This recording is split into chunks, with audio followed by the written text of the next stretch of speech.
Welcome to First Care Growth. आप सभी को फर्स्ट केयर ग्रोथ चैनल में स्वागत है। Today we will discuss about world class manufacturing part 14 video. Total 20 classes में हम WCM को कवर कर रहे हैं और ये हमारा 14th वीडियो है जो कि बात करेंगे आज लेआउट के ऊपर। So this is all about me और जो कंटेंट यहाँ पे कवर करेंगे what is layout. So let's begin.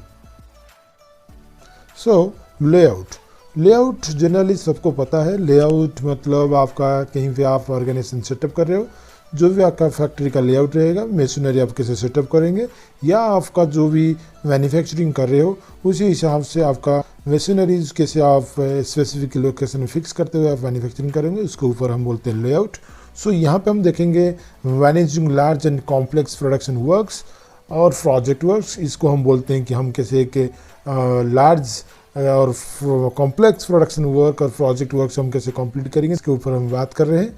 So a large complex task comprising of multiple activities to be perform from manufacturing to delivery, installation and commissioning requires tight scheduling, coordination and monitoring of activities from start to end for timely completion of work to avoid monetary loss and high customer satisfaction. So ये बात करता है आप कैसे एक large complex task को आप कैसे कंप्लीट करोगे, जो भी इसमें मल्टीपल एक्टिविटी रहेगा उसको कैसे आप टाइमली इंस्टॉल कर पाओगे, कमीशनिंग करेंगे सो दैट आप डिलीवरी के लिए कैपेबल हो पाओगे। और उसके साथ साथ आपका जो काम है उसको कैसे एक कोऑर्डिनेशन मॉनिटरिंग के थ्रू सभी एक्टिविटी को, जो भी आपका स्टार्ट से लेकर एंड तक जो भी एक्टिविटीज़ है उसको कैसे आप टाइमली कंप्लीट कर पाओगे, सो दैट आपका जो भी प्रोडक्शन बनाना चाहते हो आप प्रोडक्ट को बनाते हुए आपका मॉनेटरी लॉस जो है, क्योंकि आपने इन्वेस्टमेंट कर चुके हैं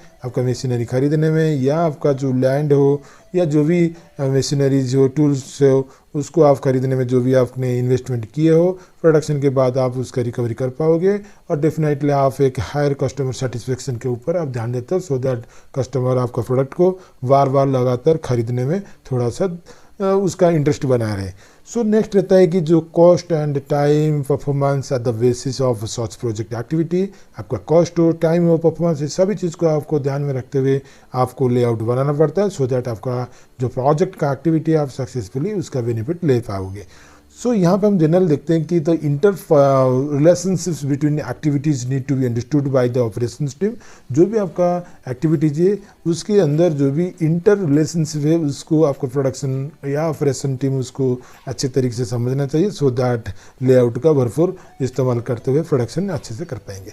जनरली जो बड़ा मैन्युफैक्चरिंग सेक्टर हो, जैसे कि आपका शिप बिल्डिंग हो या एयरबस हो, अब इस टाइप का जब भी आप मैन्युफैक्चरिंग करते हो तो वहाँ erection of A manufacturing plant generally हम देखते हैं कि जो कि शिप बिल्डिंग हो गया या एयरबस बिल्डिंग हो गया, इस टाइप पे हम जनरल यूज करते हैं। और यहाँ पे हम जनरल देखते हैं कि it requires a specific layout, that means project layout handle each part of the project. यहाँ पे एक स्पेसिफिक लेआउट होता है क्योंकि यहाँ पे आप हेवी मशीनरीज वगैरह आप बनाते हो सो दैट यहाँ पे each and every project task will be handle with very care. तो यहाँ पर हम जनरल देखते हैं जो heavy machinery and metal handling equipments are required to manage the projects. यहाँ पे जनरली हेवी मशीनरी चाहिए, मेटेरियल हैंडलिंग इक्विपमेंट्स जो है वो थोड़ा सा ज़्यादा हो जाता है सो दैट आप इजीली प्रोजेक्ट को मैनेज कर सकते हो। और यहाँ पे आपका जो tight control and monitoring of resource are the essence of the project. यहाँ पे आपको टाइट कंट्रोल करना पड़ेगा, आपका मॉनिटरिंग सिस्टम को स्ट्रेंथन करते हुए आप कैसे प्रोजेक्ट का एसेंस को ध्यान में रखते हुए कैसे इसको बनाओगे, इसके ऊपर आपको थोड़ा सा ध्यान देना पड़ेगा।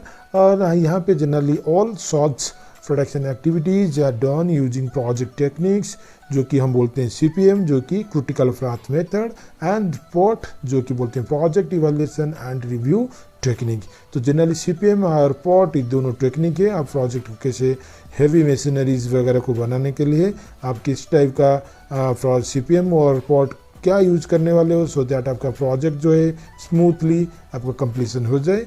जनरली हम देखते हैं कि जो CPM है ये आपका डिटर्मिनिस्टिक टाइम एस्टिमेट्स करने के लिए आपका जनरली इन्वॉल्व रहता है। CPM deals with project management involving deterministic time estimate. यहाँ पे हम देखते हैं कि आपको टाइम बाउंड को कैलकुलेट करते हुए आप कैसे आपका प्रोजेक्ट को इजीली मैनेज कर पाओगे। जनरल यूज केस में हम CPM जो कि क्रिटिकल पाथ मेथड को हम यूज करते हैं, और जहाँ पे हम POT कहाँ पे यूज करते हैं ना, when activity durations of the project are not deterministic and probabilistic, in that case POT is used. That means आपका प्रोजेक्ट का जो ड्यूरेशन है वो आपका पता नहीं है, आपको प्रोबेबिलिटी का मतलब प्रोबेबिलिटी के हिसाब से आपको प्रोजेक्ट को आपको कितना टाइम ड्यूरेशन में आपका कंप्लीट हो गया उसको कैलकुलेट करने के लिए जनरली हम POT यूज़ करते हैं। नेक्स्ट हम देखेंगे कि what are the flat layout, उसके बारे में और थोड़ा सा डिटेल देखते हैं। फ्लैट लेआउट होता क्या है? So flat layout is a floor plan of the physical facilities used for ease in production system. Flat layout जो कि एक फ्लोर प्लान के हिसाब से आपका फिजिकल फैसिलिटीज़ कैसे आप प्रोडक्शन सिस्टम को प्रोवाइड करते हो उसके ऊपर हम यहाँ पे बात कर रहे हैं। It is an spatial arrangement of physical facilities to increase the productivity in the floor. आप कैसे फ्लैट लेआउट को एक अच्छे ढंग से बनाओगे सो दैट आपका प्रोडक्टिविटी कैसे इंक्रीज करेगा उसके ऊपर आपको ध्यान देना पड़ता है। उसके साथ साथ an economic layout decisions help to achieve long run efficiency in operation। आपका जो लेआउट है आप कैसे बनाओगे सो दैट आपका जो ऑपरेशन है वो एक लॉन्ग टर्म आपको बेनिफिट दे, उसके ऊपर भी आपको ध्यान रखते हुए आपको फ्लैट लेआउट को बनाना पड़ता है। और generally it creates competitive advantages in terms of capacity, process, flexibility, cost and quality of work life. यहाँ पे आपको सभी चीज़ को ध्यान देना पड़ेगा। आपका कैपेसिटी कैसा है, आपका प्रोसेस क्या क्या है, आपका फ्लेक्सिबिलिटी आप कैसे मेंटेन कर पाओगे, आप कॉस्ट और क्वालिटी और जो लोग काम करें उनका कैसे आप वर्क लाइफ बैलेंस कर पाओगे, सभी चीज़ को ध्यान में रखते हुए आपको फ्लैट लेआउट को डिज़ाइन करना चाहिए।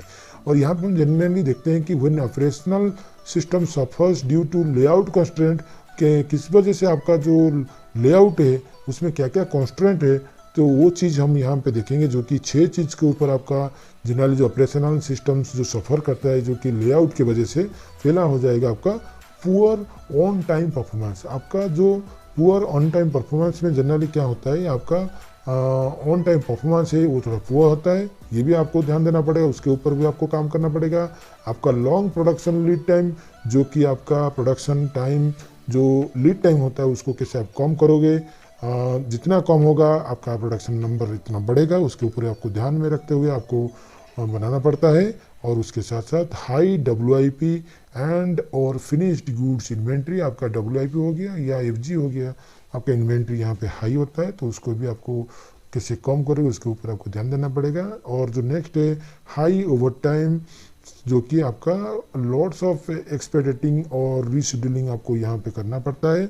वंडरिंग और स्टेशनरी बॉटलनेक्स, और यहाँ पे भी आपको जो भी बॉटलनेक्स है उसको कैसे आप मिनिमाइज करोगे उसके ऊपर भी आपको ध्यान देना पड़ेगा। और उसके साथ साथ लास्ट का जो है that means reluctance to take on new business, आपको न्यू बिजनेस कैसे आप कर पाओगे उसके ऊपर भी ध्यान में रखते हुए फ्लैट लेआउट को डिजाइन करना पड़ता है। ये जो फ्लोर प्लान है ये इसके बारे में हमने बात किया। नेक्स्ट स्लाइड में हम बात करेंगे कि एक गुड लेआउट का क्या क्या बेनिफिट्स हो सकता है। गुड लेआउट की बेनिफिट्स पहला बेनिफिट्स इसका होएगा कि higher utilization of people, equipment and space. तो यहाँ पे आपको कैसे आप जो मैक्सिमम लोग जो आपके काम कर रहे हैं उनका सभी का बेनिफिट कर पाओगे, या जो यूटिलाइजेशन जो स्किल लेवल है या पीपल जो उनका यूटिलाइजेशन कैसे ज़्यादा कर पाओगे, आपका इक्विपमेंट है उसका कैसे आप बेनिफिट ले पाओगे, और उसके साथ साथ आपका जो स्पेस है आपने जो each and every space has been purchased by your team, तो आप उसको कैसे यूटिलाइज करते हुए स्पेस, इक्विपमेंट, पीपल, ये तीनों चीज़ को बैलेंस करते हुए आप कैसे हायर प्रोडक्शन करोगे उसके ऊपर भी आपका बेनिफिट लेना चाहिए जब आप लेआउट बना रहे हो। तो ये गुड लेआउट का एक बेनिफिट आपको मिलता है। और उसके साथ साथ आपका improved flow of information and material, आपका एक जो लेआउट है आप ऐसा बनाओगे सो दैट आपका इंफॉर्मेशन हो गया या मटेरियल हो गया उसका जो फ्लो है अनइंटरप्टेड हो, सो दैट आपको एक अच्छा प्रोडक्शन करने में थोड़ा सा मददगार हो। और थर्ड में हम देखेंगे improved employee morale and safer working condition, आपका लोग जो आपके साथ जुड़े हुए हैं उनका मोरल है काम करने के लिए, उनका जो चाहत है वो कैसे बढ़ेगा, उसके साथ साथ वो काम पे ज़्यादातर फोकस करेंगे, उनको थोड़ा सा वर्किंग कंडीशन थोड़ा सा ऐसा आप माहौल प्रोवाइड करोगे सो दैट वो खुद को सेफ महसूस करेंगे काम करते हुए। और जो फोर्थ होता है मिनिमाइज मटेरियल हैंडलिंग कॉस्ट, आपका जो मटेरियल हैंडलिंग कॉस्ट है जो कि आपका मूवमेंट कॉस्ट होता है, जो कि ट्रांसपोर्टेशन कॉस्ट है, आप कैसे उसको मिनिमाइज करोगे, transportation and motion both cost को कैसे आप कम करोगे, उसके ऊपर भी आपको ध्यान रखते हुए एक गुड लेआउट का ये बेनिफिट 4 बेनिफिट होता है। नेक्स्ट हम देखेंगे कि what are the types of layout. So 4 main types of layout are there in layout sessions. So यहाँ पे 4 टाइप का लेआउट होता क्या क्या है। जो पहला लेआउट होगा ये होता है आपका फिक्स्ड पोजीशन लेआउट। दूसरा क्या होता है इसमें, दूसरा होता है आपका प्रोसेस लेआउट, और जो थर्ड है ये प्रोडक्ट लेआउट, और जो फोर्थ है लास्ट जो है सेलुलर लेआउट, और उसको हम बोल सकते हैं ग्रुप लेआउट। ये 4 टाइप का लेआउट और 1 बाय 1 हम नेक्स्ट स्लाइड में हम डिस्कस करेंगे। सो पहला जो होगा फिक्स्ड लेआउट। सो फिक्स्ड लेआउट जनरली हम कहाँ पे यूज करते हैं, जहाँ पे हमारा हेवी मशीनरी यूज होता है, जैसे कि the space required is very large meant for large bulky products, that means heavy engineering equipments, shipyard, air repair base, equipment and people are fixed to an operation area, ship repair base, boiler manufacturing। तो ये generally जो fixed position layout है यहाँ पे, जहाँ पे हम बल्की production जो कि हेवी मशीनरीज वगैरह होता है, जैसे कि शिप हो गया, आपका एरोप्लेन हो गया, इस टाइप का जब आप बनाते हो मैन्युफैक्चरिंग करते हो तो उस टाइम पे हमको ये फिक्स्ड पोजीशन लेआउट हम यूज करते हैं। यहाँ पे आपका इक्विपमेंट और पीपल ये दोनों जो है ये मूवमेंट होते हैं इक्विपमेंट वगैरह, बट आपका जो ऑपरेशन के हिसाब से ये फिक्स नहीं होता है, ये मूव करते हैं, और जो आपका जो प्रोडक्ट है वो फिक्स पोजीशन में रहता है। और यहाँ पे आपको टूल हो गया, आपका मशीनरी जो हो गया, ये मूवेबल रहता है जनरली। और जनरली हम देखते हैं कि जो कि सिर्फ रिपेयरिंग केस में भी इसको जनरली यूज किया जाता है, क्योंकि ये हैवी मशीनरी में आता है। और जो लेआउट डिजाइन टूल्स इसमें जनरल हम यूज करते हैं, जो कि मैनुअल मेथड हो गया या आपका कंप्यूटराइज्ड मेथड हो गया। यहाँ पे हम 2 मेथड यूज करते हुए फिक्स्ड पोजीशन लेआउट में जो बेनिफिट है उसका ले सकते हैं। तो लेआउट डिजाइन जो है इस टाइप का आपको मिलेगा कि आपका जो एरोप्लेन यहाँ पे हमने दे रखा है कि आपको एक जगह पे आपको मैन्युफैक्चरिंग करना पड़ेगा, उसको जाके फिर दोबारा आपको असेंबली करना पड़ता है। तो असेंबली के लिए जो भी आपका मशीनरी जी है उसको मूव कर सकते हो, सेम मैन पावर हो गया या आपका डिफरेंट मैन पावर जाके उसको असेंबल करते हैं। जो लेआउट डिजाइन टूल्स होता है यहाँ पर हम जनरली देखते हैं कि जो मैनुअल मेथड होता है, जो कि आप बात करते हैं आपका ट्रैवल चार्ट हो गया, और दूसरा हो गया आपका सिस्टमेटिक लेआउट प्लानिंग। ये जनरली मैनुअल मेथड में हम यूज करते हैं। लेआउट डिजाइन टूल में ये 2 होता है कि जो कि मैनुअल मेथड में। जो कंप्यूटराइज्ड मेथड होता है जनरली हम एल्गोरिथम को यूज करते हो, हम जो कि लेआउट डिजाइन में हम कंसिडर करते हैं। उसमें पहला हो जाएगा आपका ALDEP जो कि automated layout design algorithm, ALDEP जो कि हम इसको यूज करते हैं। और जो सेकंड होता है इसमें कंप्यूटराइज्ड रिलेशनशिप लेआउट प्लानिंग, जो कि आपका कोरला बोलता है उसको। और जो थर्ड होता है उसमें computerised relative allocation of facility techniques, जो कि आपका बोलते हैं क्राफ्ट। तो ये 3 आपका कंप्यूटराइज्ड मेथड में आता है। और जो फ्लैट लेआउट वेरिएबल होता है इसमें आपका जनरली वेरिएबल क्या रहता है, आपका हो गया पहला हो जाएगा फ्लो ऑफ मटेरियल, आपका मटेरियल कैसे फ्लो कर रहा है, उसके साथ साथ process flow relationship of 1 and 2 space यहाँ पे हम जनरल देखते हैं। तो ये 2 चीज़ हमारा जनरली जो फ्लैट लेआउट वेरिएबल्स में आता है। सो ये होता है आपका फिक्स्ड लेआउट। और नेक्स्ट हम देखेंगे प्रोसेस लेआउट होता है। सो प्रोसेस लेआउट जो है ये generally deals with low volume high variety product activity, जो कि आपका इंटरमिटेंट प्रोडक्शन प्रोसेस में हम जनरली यूज करते हैं।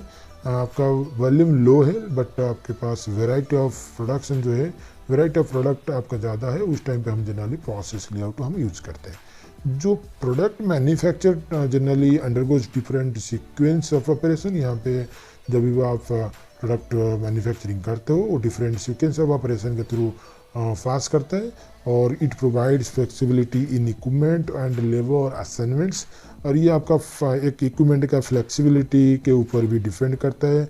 आपका जो लेबर है वो कैसे असाइनमेंट इनको मिलाए सो दैट वो प्रोडक्ट कि हाई वेराइटी प्रोडक्ट मैन्युफैक्चरिंग करते हैं उनके ऊपर फोकस करते हैं।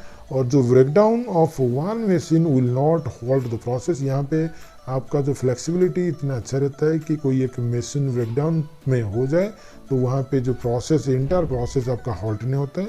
और जो नेक्स्ट है कि it is good for wide variety of production in different size. आपका जो नंबर्स जो जितना भी रहे उसमें कोई इशू नहीं है, आप एक गुड वैरायटी के साथ अच्छे नंबर भी बना सकते हैं। और यहाँ पे जो कि RM, शॉप जॉब्स और प्रोसेस असेंबली डिस्पैच हो गया, हीटिंग, सोइंग, ट्रीटमेंट, ये सभी प्रोसेस इसी के थ्रू जनरली प्रोसेस लेआउट में बन सकता है। ये प्रोसेस लेआउट का एक टिपिकल वे है। यहाँ पे आप कोई भी प्रोसेस है एक के सीक्वेंस के थ्रू आपका बना सकता है, लेकिन यहाँ पे हम जनरली फ्लेक्सिबिलिटी हमारा मेंटेन रहता है सो दैट हम एक high variety of products with a good number हम यहाँ पे बना सकते हैं। जनरली जो वैल्यू में थोड़ा सा लो रहता है, लेकिन हम ध्यान देते हैं कितना हमारा वेराइटी ऑफ प्रोडक्ट्स हमारा ज़्यादा रहेगा। कहाँ कहाँ ये यूज होता है, जनरली आपका RM हो गया, soft job, process, assembly, dispatch, heat, sawing, treatment, shearing, grinding, turning, milling, drilling, bending, welding, सब आप एक सीक्वेंस के थ्रू हम बनाते हैं। और जो प्रोसेस लेआउट है यहाँ पे जनरली हम देखते हैं फैला हो जाएगा आपका एक high degree of flexibility in terms of task allocation to machines exist. यहाँ पे आपका जो फ्लेक्सिबिलिटी है ये थोड़ा सा हाई होता है सो दैट आपका जो number of variety of products आप ज़्यादा बना सकते हो। दूसरा ये भी बेनिफिट हो सकता है इसका कि रिलेटिवली लो इन्वेस्टमेंट इन मशीन्स, यहाँ पे इन्वेस्टमेंट रिलेटिवली कम लगता है। और जो थर्ड बेनिफिट इसका हो सकता है कि ऑपरेटर्स आर मल्टी स्किल्ड, यहाँ पे जो भी लोग काम करते हैं उनको मल्टी स्किल होना ज़रूरी हो जाता है, या यहाँ पे लोग मल्टी स्किल यहाँ पे डेवलप हो सकता है क्योंकि यहाँ पे नंबर ऑफ मशीन्स जो है सबको थोड़ा सा मौका मिलता है काम सीखने का। मल्टी स्किल ऑपरेटर का ज़रूरत है, या आप बोल सकते हो इसको आप मल्टी स्किल ऑपरेटर आप डेवलप भी करवा सकते हो। और नेक्स्ट है इसमें handles diversity in task better, यहाँ पे जो भी डाइवर्सिटी इसमें ज़्यादा है सो दैट आप इसको बेटर तरीके से आप मैनेज कर सकते हो। यहाँ पे लिमिटेशंस क्या है जो कि प्रोसेस लेआउट में यहाँ पे जनरल देखा गया है कि हाई केयर इन PPC रिक्वायर्ड। यहाँ पे आपका जो प्रोडक्शन प्लानिंग कंट्रोल है उस डिपार्टमेंट को थोड़ा सा केयरफुली प्लान को देना पड़ेगा सो दैट सभी मशीन सभी ऑपरेटर एक साथ यूज करते हुए high variety with a good number कैसे बना पाएंगे उसके ऊपर PPC को ध्यान देना चाहिए। और जो WIP है यहाँ पे थोड़ा सा आपका लार्ज रहता है क्योंकि सभी प्रोसेस इंडिपेंडेंटली काम करते रहते हैं और यहाँ पे थोड़ा सा WIP आपको मेंटेन करना पड़ेगा। और जो थर्ड होता है यहाँ पे limitations, high grade of skilled workforce will be required. यहाँ पे आपको स्पेसिफिक मशीन के लिए स्पेसिफिक लोग जो है स्किल के वाइज आपको डेवलप करना पड़ेगा सो दैट आपको एक स्किल मैन पावर को बनाने के लिए या रिक्रूट करने के लिए आपको एक इन्वेस्टमेंट करना पड़ता है। उसके साथ साथ material handling cost is also high. यहाँ पे मेटेरियल हैंडलिंग कॉस्ट भी आपका ज़्यादा रहता है क्योंकि different processes are there, so material move करने के लिए आपको जो भी खर्चा आता है उसमें मेटेरियल हैंडलिंग कॉस्ट थोड़ा सा ज़्यादा रहता है। नेक्स्ट हम देखेंगे प्रोडक्ट लेआउट होता क्या है। सो प्रोडक्ट लेआउट में जनरली देखें machines and auxiliary service are located according to the process sequence of the product. That means this is also called as line layout. यहाँ पे जो लाइन लेआउट हम इसलिए बोल रहे हैं क्योंकि जो प्रोसेस है इसको एक सीक्वेंस के थ्रू आपको मेंटेन करना पड़ेगा। मतलब ऐसा नहीं है कि ये मशीन के बाद ये हो पाएगा, नहीं, आपको एक सीक्वेंस मेंटेन करना पड़ेगा। मतलब इन से लेते हुए आउट तक आपको एक सीक्वेंस मेंटेन करना पड़ रहा है सो दैट यहाँ पे जो कि प्रोडक्शन कर रहे हैं वो प्रोडक्ट स्पेसिफिक हो जाता है सो दैट इसको हम बोलते हैं कि लाइन लेआउट। यहाँ पे material flows in a uniform rate and operations are carried out in a balanced way. यहाँ पे हम जनरल देखें कि आपको जो मेटल जो फ्लो करता है एक यूनिफॉर्म रेट से फ्लो करता है, आपका जो ऑपरेशन है एक बैलेंस्ड वे से आपका प्रोडक्शन कैरी आउट होता है। और जो रॉ मेटल जनरली हम देखेंगे जैसे कि एक लेआउट हम देखेंगे कि रॉ मेटल हो गया आपका sawing, turning, bending, drilling, grinding या FG packing, quality inspection, painting approval, ये सभी एक सीक्वेंस में आपको बनाते हुए आप प्रोडक्ट को बना सकते हैं। यहाँ पे जो एडवांटेजेस रहेगा उसमें जनरल देखें कि हमारा जो सिंपल प्रोडक्शन प्लानिंग और कंट्रोल जनरल रहता है, ये आपको एक टिपिकल प्रोडक्ट लेआउट जो कि सीक्वेंस है आपको एक इन से लेते हुए आपको एक आउट तक एक सीक्वेंस मेंटेन करना पड़ रहा है। और यहाँ पे जो भी मशीनरीज है उसका पोजीशन भी फिक्स होता है so that number of line आप बढ़ा सकते हो लेकिन आपका सीक्वेंस आप चेंज नहीं कर सकते हो। आपका प्रोडक्शन ज़्यादा चाहिए तो नंबर ऑफ लाइन आप बढ़ा के डेफिनेटली आप प्रोडक्शन करवा सकते हो। लेकिन यहाँ पे जो एडवांटेजेस के ऊपर मैंने बात कर रहा हूँ तो ये जनरली जो बात करता है आपका simple production planning and control के ऊपर, जनरली इसका एक बेनिफिट है, आपको पीपीसी का इतना हेडक नहीं रहता है। और high volume standard outputs machines and workforce utilization is high. यहाँ पे आपका जो भी आउटपुट है मशीनरी हो गया, आपका जो वर्कफोर्स है उनका यूटिलाइजेशन थोड़ा सा ज़्यादा होता है। मैन मशीन मेथड का आप भरपूर फायदा उठा सकते हो। और उसके साथ साथ आपका जो operator skill can be relatively low as he is trained for one kind of operation. यहाँ पे किसी एक काइंड का ऑपरेशन करने के लिए वो स्किल्ड रहता है, सो दैट आपका जो स्किल लेवल है इतना ज़रूरत नहीं होता है मल्टी स्किल डेवलप करने का। और यहाँ पे जो लिमिटेशंस है, और यहाँ पे जनरली जो breakdown of one machine will cause stoppage of work in down और ऑफ स्ट्रीम लेवल। यहाँ पे किसी बीच वाला कोई भी एक मशीन का ब्रेकडाउन होता है, डेफिनेटली पूरा लाइन आपका स्टॉप होता है। ये एक इसका बड़ा डिमेरिट है। उसके साथ साथ जो last minute change in product design will require major alternation in layout. आप डिजाइन में कहीं पे भी चेंजेस करते हो जो कि आपका स्पेसिफिक मशीन्स का एक रिक्वायरमेंट आ ही जाता है, तो उस टाइम पे आपका जो लेआउट चेंजेस करने में थोड़ा सा आपको क्रिटिकलिटी दिखता है, जो कि आपका ही बड़ा लिमिटेशंस होके आपके लिए खड़ा हो जाता है। लास्ट जो है heavy investment is required in metal handling equipments machinery. यहाँ पे थोड़ा सा आपका एक इन्वेस्टमेंट ज़्यादा रहता है मेटल हैंडलिंग करने के लिए। जो भी आपका फॉर्कलिफ्ट हो गया, बीओपीटी हो गया, या आपका जो ट्रॉली हो गया, सभी चीज़ के लिए आपका जो मेटल हैंडलिंग इक्विपमेंट्स है या मशीनरीज के लिए आपको ज़्यादा खर्चा करना पड़ता है। तो this is all about product layout. Next हम देखेंगे सेलुलर लेआउट, जो कि आपका बात करते हैं मैन्युफैक्चरिंग बेस्ड टेक्नोलॉजी के ऊपर। सो सेलुलर लेआउट और वर्क सेल लेआउट, ये दोनों चीज़ हम इसी स्लाइड में बात करेंगे।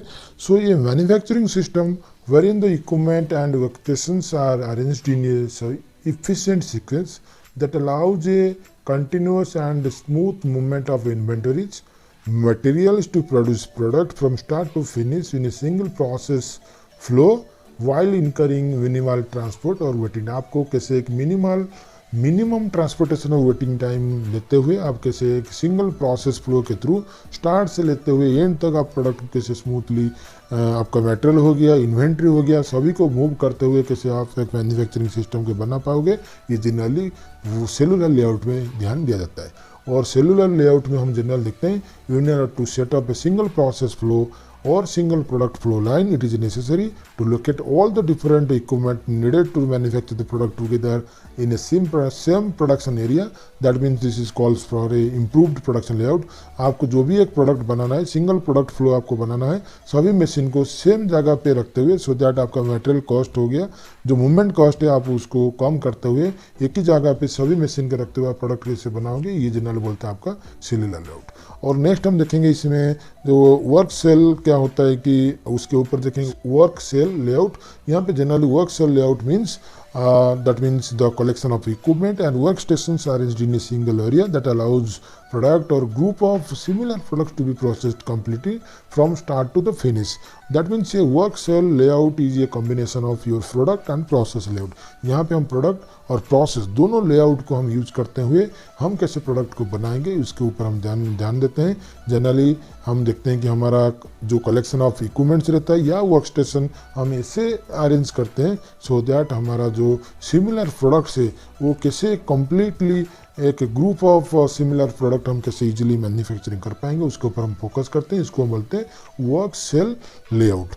Work cell layout is provide standardization relationalizations of products group estimates, that means effective machine operations, high productivity, reduced setup time, less breakdown time, and that means better throughput। ये सभी चीज़ work cell layout में benefit मिलता है। आपका standardisation अच्छा रहता है, आपको एक गुड एस्टिमेट्स मिल जाता है आप कितना प्रोडक्ट बना पाओगे, आपका मशीन हो गया या आपका प्रोडक्टिविटी हो गया, सभी चीज़ का आप अच्छा फ़ायदा आपको मिलता है। प्रोडक्टिविटी हाई रहता है, मशीन का इफेक्टिवनेस ज़्यादा रहता है, सेटअप टाइम भी आपका भी कम रहता है, डाउन टाइम भी यहाँ पे कम रहता है, आपका थ्रूपुट टाइम भी थोड़ा सा बेटर रहता है। तो ये सभी चीज़ बेनिफिट मिलता है आपका वर्क सेल लेआउट का। और वर्क सेल और group layout will not be visible for all kinds of operation, जैसे कि the layout can meet the requirements of batch production system when the product mix manufactured is very dissimilar, it is not to be advisable to have group layout। आपका जो product mix है, product mix जब different है उस time पे हम work cell और group layout को हम यूज नहीं करते हैं। और इसको यूज करने के लिए जनरली रिस्ट्रिक्शन किया जाता है। तो this is all about cellular layout and work cell और ग्रुप लेआउट। नेक्स्ट हम देखेंगे सेलुलर लेआउट का बेनिफिट्स क्या है। So benefits of cellular layout पहला हो जाएगा आपका cellular layout helps to eliminate over production and reduce waste. यहाँ पे हम देखते हैं जहाँ आपका ओवर प्रोडक्शन आपका यहाँ पे रिडक्शन हो जाता है और उसके साथ साथ आपका डेफिनेटली ओवर प्रोडक्शन कम होता है तो आपका वेस्ट भी आपका रिडक्शन हो जाता है। Cellular layout that means cellular manufacturing helps reduce waste by reducing defects that all results from processing and product changeover.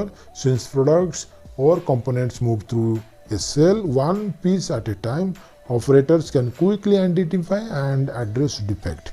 यहाँ पे एक ही पीस एट ए टाइम जाता है, कहाँ पे ना सभी प्रोसेस में मूव होता है, सो ऑपरेटर को क्लियरली विजिबल होता है कहाँ पर डिफेक्ट है, किसको करेक्ट करना है और कहाँ पे एड्रेस करना है, उसको इन्फॉर्म देता है, सो दैट आपको थोड़ा सा डिफेक्ट फ्री प्रोडक्ट मिलता है सेलुलर लेआउट में।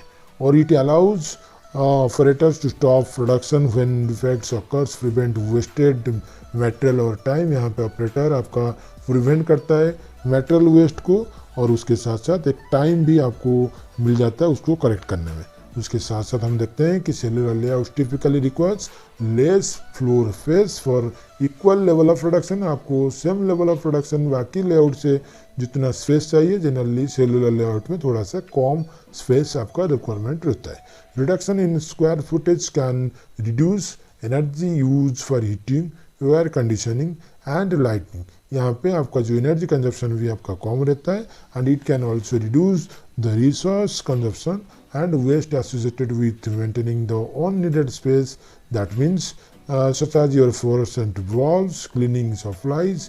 तो ये जनरली जो आपका कंजप्शन कम रहता है, वेस्ट कम रहता है, आपका जो रिक्वायरमेंट रहता है कि एनर्जी का वो भी आपका कम रहता है। आपका एक जो कि लो फ्लोर फेस यूज़ करते हो आप अच्छा प्रोडक्शन नंबर्स आप दे सकते हो। और जो cellular manufacturing layout and automation can free workers to focus more closely on equipment maintenance and pollution prevention, reducing the likelihood of spills and accidents. यहाँ पे हम जनरल देखते हैं आपका जो भी सेलुलर मैन्युफैक्चरिंग लेआउट में काम करते हैं वो थोड़ा सा उनका फोकस जो है वो जनरल इक्विपमेंट्स और मेंटेनेंस पॉल्यूशन प्रिवेंशन कैसे रहेगा उसके ऊपर जनरली वो फोकस करते हैं, कैसे वो एक्सीडेंट फ्री एरिया बनाएंगे उसके ऊपर वो फोकस करते हैं, अच्छा क्वालिटी प्रोडक्ट कैसे बनाएंगे क्योंकि वो एक ही एरिया में कम एरिया में काम करते हुए सभी चीज़ को मैनेज इजीली कर पाते हैं, इसीलिए उनको टाइम मिलता है सभी चीज़ को ध्यान देने के लिए। In a conventional sequence process it is difficult to identify and respond to defects until the entire batch is produced और न्यूमरियस फेसेस आर प्रोसेस्ड। तो यहाँ पे जनरली 1 by 1 प्रोडक्ट प्रोसेस होता है सो दैट आपको इंटर बैच को load करने का कोई ज़रूरत नहीं होता है। कोई एक प्रोडक्ट में ख़राब आ गया आप उसी को ही रेक्टिफिकेशन या रिवो करते हो, ना कि सभी प्रोडक्ट को करते हो क्योंकि यहाँ पे जो प्रोसेस है 1 पीस फ्लो प्रोडक्शन में चलता है। नेक्स्ट जो बेनिफिट हम देखेंगे reducing defects have several benefits. जो रिडक्शन जो आ जाता है आपका डिफेक्ट्स में तो यहाँ पे देखते हैं कि fewer defects decreases the number of products that must be scraped. तो आपका डिफेक्ट कम रहेगा तो आपका स्क्रैप डेफिनेटली कम होगा। और नेक्स्ट जो है fewer defects decrease the amount of energy, raw material, waste used और generated to fix defective products that can be reworked. तो यहाँ पे जनरल हम देखते हैं आपका डिफेक्ट्स कम हो जाएगा तो डेफिनेटली आपका जो प्रोडक्ट जो बनाने के लिए जितने एनर्जी कंजप्शन हो गया या आपका रॉ मटेरियल हो गया या आपका जो वेस्ट है सभी चीज़ आपका घट जाता है। आपका रिवर्क जो टाइम है रिवर्क जो कॉस्ट है वो भी आपका घट जाता है। नेक्स्ट हम देखेंगे कि how the volume and variety matters during a layout decisions. हम कैसे वॉल्यूम और वेराइटी को मैनेज करते हैं, कौन सा लेआउट जो वॉल्यूम ज़्यादा रहता है तो किस टाइप का लेआउट लेना चाहिए, या आपका वैरायटी नंबर ऑफ जो ग्रुप ऑफ प्रोडक्ट है उसमें वैरायटी आता है तो वहाँ पे आपको किस टाइप का लेआउट लेना चाहिए, सभी चीज़ें हम नेक्स्ट स्लाइड में देखेंगे। So volume variety layout comparison यहाँ पे हम करेंगे। हम लेट अज्यूम हमने y एक्सिस में हम वॉल्यूम को लिए और x में हम वैरायटी को ले रहे हैं और यहाँ पे हम देखेंगे कि लो, मीडियम, हाई वैरायटी, उसके साथ साथ low volume, medium volume, high volume, इस तीनों चीज़ को हम कंपेयर करते हुए एक्स वाई में कौन सा टाइप का लेआउट सूटेबल रहेगा उसका एक देख लेते हैं। मान लीजिए आपका वॉल्यूम में ऐसा लो, हाई, मीडियम, ऐसा 3 है, और ऐसे ही आपका वैरायटी में low volume, medium and high है। यहाँ पे आपका जब लो वॉल्यूम, लो वैरायटी होता है उस टाइम प्रोडक्ट लेआउट जनरल हम यूज़ करते हैं हाई वॉल्यूम, हाई वैरायटी के टाइम पे, और उसके साथ साथ जो फिक्स्ड लेआउट है ये जनरल आपको पता चल रहा है low volume and low variety. और जो नेक्स्ट रहेगा कि जो प्रोसेस लेआउट है यहाँ पे जनरल आपका वैरायटी जो हाई है लेकिन आपका वॉल्यूम लो है, उस टाइम पे हम जनरली प्रोसेस लेआउट यूज़ करते हैं। सेलुलर लेआउट जो है मीडियम वॉल्यूम और मीडियम वैरायटी, इस टाइम पे हम सेलुलर लेआउट हम यूज़ करते हैं। तो यहाँ से आपको डेफिनेटली क्लियर आइडिया मिलता रहेगा कि कौन सा लेआउट कहाँ पे हम यूज़ करेंगे। आपका वॉल्यूम कितना है, that means number of production, product का नंबर्स कितना है, और वैरायटी मतलब आपका ग्रुप सेगमेंट कैसा है, आपका जो डिफरेंट सेगमेंट या डिफरेंट प्रोडक्ट वैरायटी उसी हिसाब से हम कैसे बनाएंगे, उसी बेसिस पे मैंने एक क्लैरिटी देने के लिए कोशिश किया हूँ। नेक्स्ट स्लाइड में हम देखेंगे कि जो लेआउट है उसका एडवांटेजेस और डिसएडवांटेजेस थोड़ा सा एक डिफरेंशिएट करते हुए आपको मैं दिखाना चाहता हूँ। सो एडवांटेजेस डिसएडवांटेजेस जो पहला हम देखेंगे process layout, high mix and product flexibility, और सेकंड होता है आपका easy to supervise equipment, third होता है लेस एक्सपेंशन कॉस्ट। ये तीन होता है आपका प्रोसेस लेआउट में बेनिफिट। और जो डिसएडवांटेजेस होता है प्रोसेस लेआउट का, इसमें होता है कि लो यूटिलाइजेशन ऑफ मशीन्स, आप फुली मशीन को यूटिलाइज नहीं कर पाते हो। Higher work in process inventory, that means आपका WIP ज़्यादा रखना पड़ता है। और जो लास्ट होता है complex flow is difficult to control, आपका कॉम्प्लेक्स फ्लो है तो आप वहाँ पे कंट्रोल करना आपको दिक्कत हो जाता है। नेक्स्ट हम देखेंगे प्रोडक्ट लेआउट में क्या एडवांटेजेस है। Less unit cost for high volume, आपका वॉल्यूम हाई होता है डेफिनेटली कॉस्ट पर यूनिट आपका लेस रहता है। इक्विपमेंट कैन बी स्पेशलाइज्ड, आपका जो भी इक्विपमेंट है आप उसको स्पेशलाइज्ड इक्विपमेंट के हिसाब से अपन ले सकते हो। और यहाँ पे आपका जो मेटेरियल मूवमेंट है थोड़ा सा ऑप्टिमाइज्ड होता है। जो डिसएडवांटेज जैसे यहाँ पे लो फ्लेक्सिबिलिटी, आपका फ्लेक्सिबिलिटी कम रहता है, not very robust against disruption, और लास्ट होता है expansion requires a new complete line. आपका एक्सपेंशन करना चाहते हो तो आपको डेफिनेटली एक कंप्लीट लाइन को ही पूरा ऐड करना पड़ेगा, ना कि मशीनरीज को। नेक्स्ट हम देखेंगे फिक्स्ड लेआउट का एडवांटेजेस क्या है। पहला हो गया reduced handling and assembly of major components, that means यहाँ पे आपका हैंडलिंग हो गया, आपका असेंबली जो मेजर कंपोनेंट्स का असेंबली करने के टाइम पे जो हैंडलिंग है वो आपका कम हो जाता है, और लेकिन यहाँ पे आपका मास प्रोडक्शन पॉसिबल नहीं होता है। तो these are the advantages and disadvantages of process layout, product layout and fixed position layout. और this is all about WCM 14th video. मेरा एक रिक्वेस्ट है, टोटल 20 क्लासेस को जरूर देखिए सो दैट आपको क्लियर अंडरस्टैंडिंग हो जाएगा व्हाट इज WCM। और मेरा एक रिक्वेस्ट है, आप मेरा जो वेबसाइट है www.firstcareergrowth.in को ज़रूर विजिट कीजिए। आपको इसी कोर्स को करते हुए आपको एक लास्ट को एग्ज़ाम देते हुए एक फ्री कोर्स कंप्लीशन सर्टिफिकेट मिलेगा, जो कि आपको करियर एनहांसमेंट में आपको ज़रूर मददगार रहेगा। Thank you.